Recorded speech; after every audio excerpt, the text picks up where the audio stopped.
साथियों नमस्कार। तो आज हम लोग बात करेंगे हिस्ट्री की क्रोनोलॉजी पे। देखिए, सबसे पहले आप जब पढ़ते हैं तो क्या पढ़ते हैं? पाषाण काल, ठीक है, स्टोन एज। उसके बाद आपको क्या मिलता है? हड़प्पा सभ्यता मिलती है। हड़प्पा सभ्यता में चीजें डेवलप हुई, लेकिन जो वहाँ की राइटिंग वगैरह थी वो चीजें हम समझ नहीं पाए थे, अभी तक पढ़ी नहीं गई है वो लैंग्वेज।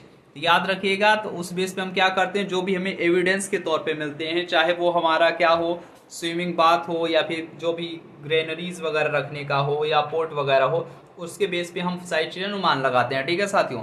उसके बाद आपका जब आता है वैदिक एरा, है ना, तो वैदिक एरा फिर से रिस्टार्टिंग होता है, क्योंकि इंडस वैली सिविलाइजेशन आप इंडस और उसके आसपास की जो ट्रिब्यूटरीज रिवर रही हैं उसके आसपास डेवलप हुई थी। लेकिन यही जब बात करते हैं वैदिक काल, तो वैदिक काल आपको कहाँ दिखता है? गंगा यमुना के जो दोआब वाले क्षेत्र हैं, स्पेशली गंगा घाटी वाले जो क्षेत्र हैं, वो डेवलपमेंट में आए। ठीक है साथियों। उसके बाद चीजें धीरे धीरे जब बढ़ती गई, जैसे स्टार्ट हुआ आपका जनपद, फिर महाजनपद एरा जब स्टार्ट हुआ, यहाँ पे परिवर्तन बहुत तेजी से हुआ। ठीक है।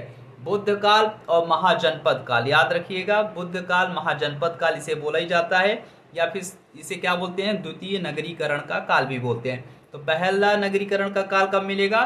तो आप बोलेंगे सिंधु घाटी सभ्यता थी। ठीक है, याद रखिएगा साथियों। उसके बाद जब हम देखते हैं तो यहाँ से चीजें बदली महाजनपद काल से। ठीक है साथियों, तो मिलते हैं अपने नेक्स्ट पार्ट में। तब तक के लिए बाय बाय साथियों।